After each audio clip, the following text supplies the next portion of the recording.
I'm Charna Halpern, and I'm the owner of I.O. in Chicago and I.O. West in LA. I.O. began about 30 years ago.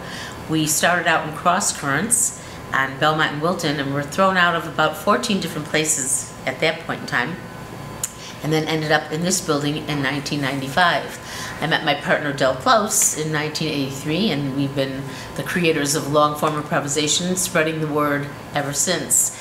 And this is the place where we really became a real thing. People started believing that I.O. was something when we got our own space. And this is the place where Tina Fey started, Amy Poehler, David Koechner, Neil Flynn, and a cast of thousands. They trod on these very boards.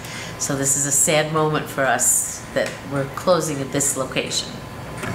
When Del was dying in 1999, I asked him where he wanted his ashes. I said, I will go anywhere in the world. And he said, I want to be in the Del Close Theater so I can affect the work.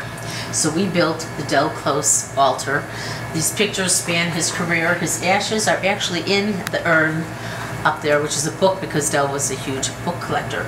But this was his career. There are pictures here from The Blob, when he was the Antichrist, basically, in The Blob.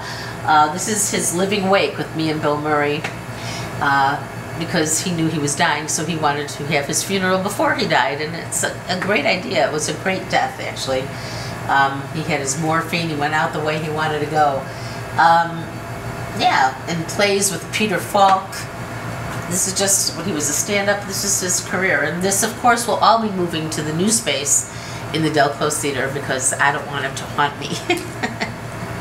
When Del came on board, he opened up the secrets of the universe to us, you know, and he told all of us, he fixed everyone, you know. He told Chris, don't be a caricature.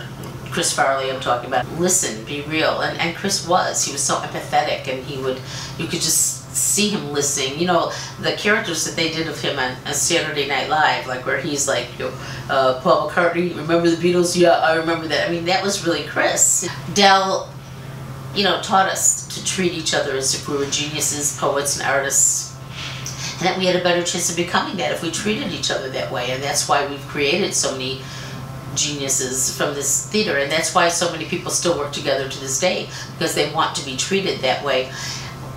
Del and I succeeded in creating theater of the heart, a theater where people cherish each other to succeed on stage. And when you treat each other that way, bonds form that last forever, and that's why we all still love each other. What I'll miss most about being here was it's cozy. All the people hung out here.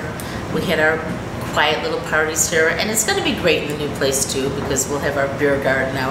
We'll make new memories, but you know, this was the place where we finally felt we were respected. We finally got the credit and the street cred, and we were no longer underground. So this is the place, I.O., where it really happened.